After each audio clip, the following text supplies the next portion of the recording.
Today's free lookup table is named Moody Blue. I'm demoing this photo in Photoshop, but you can use LUTs in Adobe Premiere, Final Cut Pro, DaVinci Resolve, and more.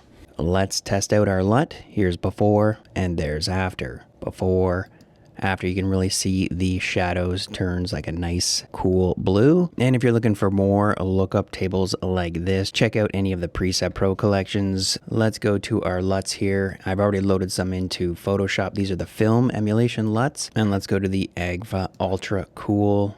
And there we go. Before and after. Really nice. All right, if you want to download the free lookup table Moody Blue, go to presetpro.com, look into the free tab and check out LUTs.